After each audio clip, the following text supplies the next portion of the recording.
Kabarnya investor asing telah masuk di IKA Nusantara. Sebut saja Singapura, India hingga Amerika Serikat dikabarkan telah menanam investasi di IKA Nusantara.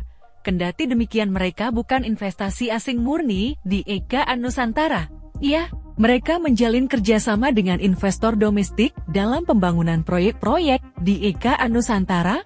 Otorita IKN Nusantara memastikan investasi asing sudah masuk ke ibu kota Nusantara di Kalimantan Timur. Para investor asing tersebut masuk melalui pintu kerjasama dengan investor domestik. Diketahui, sampai saat ini belum ada investasi asing murni yang masuk ke IKN. Deputi Bidang Pendanaan dan Investasi Otorita Ibu Kota Nusantara IKN Agung Wicaksono menegaskan, tak benar investasi asing di IKN belum pecah telur alias nihil. Mereka masuk melalui kemitraan dengan skema Joint Venture JV ataupun Joint Operation JOA. Contohnya, PT PLN Persero bersama Sembcorp Singapore yang akan membangun infrastruktur energi, ungkap Agung. Selasa 13 Februari 2024. Agung melanjutkan, selain dari Singapura yang menjalin kolaborasi dengan skema JV bersama PLN, juga dari Amerika Serikat Axiangi, operator hotel Marriott International, pemilik jenama mewah macam Juhu Marriott, Le Méridien, Ritz-Carlton, Sheraton, Westin, dan lain-lain, itu bekerja sama dengan PT Pakuwon Jati Tbk mengelola Juhu Marriott Nusantara. Tak hanya itu, Ibu Agung, fasilitas akomodasi bintang 5 pertama Hotel Nusantara, juga meraup investasi asing yakni Swisstel dalam pengelolaannya. Saat ini, struktur Hotel Nusantara sudah mencapai lantai 9 dan memasuki tahap pemasangan fasad. Rencananya, konstruksi fisik tuntas pada Maret tahun 2024 dan mulai pre-opening pada Juli tahun 2024. Swisstel sendiri didirikan pada tahun 1981 sebagai JV antara The Swissair and Nestle Group di Zurich, Swiss. Kini, Swisstel beroperasi di bawah naungan rantai Hotel Global Accor asal Perancis. Belum lagi Rumah Sakit RS Mayapada yang juga memiliki business partnership di IKN dengan menggandeng raksasa kesehatan Apollo asal India.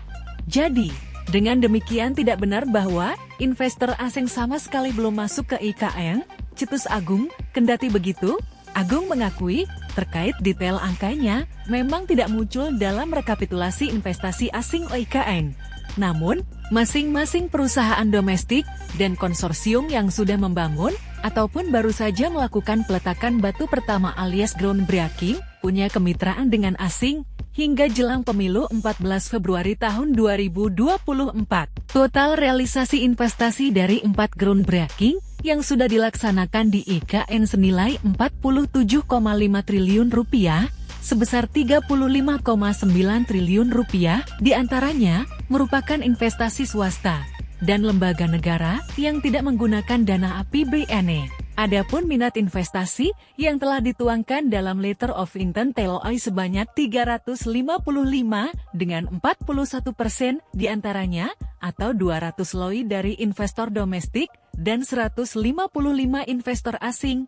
Agung menambahkan, peminatan investasi asing ini akan terus berlanjut karena pada pekan lalu, Presiden Joko Widodo dan IKN menggelar pertemuan dengan pejabat Kementerian Uni Emirat Arab UAE. Mereka menyampaikan minat berinvestasi terutama bekerja sama dengan Indonesia Investment Authority INA. Cetus Agung, mereka akan membangun infrastruktur energi dan pengolahan limbah. Mereka juga tertarik membangun properti komersial dan hunian dalam konsep mixed use development. Adapun groundbreaking berikutnya akan dilakukan setelah rangkaian hajatan Pesta Demokrasi Pemilu tahun 2024. Hal ini sesuai dengan arahan Presiden Jokowi dan Menteri Investasi Kepala BKPM Bahlil Lahadalia, sektornya adalah perbankan dan pendidikan. Ucap Agung. Download Tribun X sekarang, menghadirkan lokal menjadi Indonesia.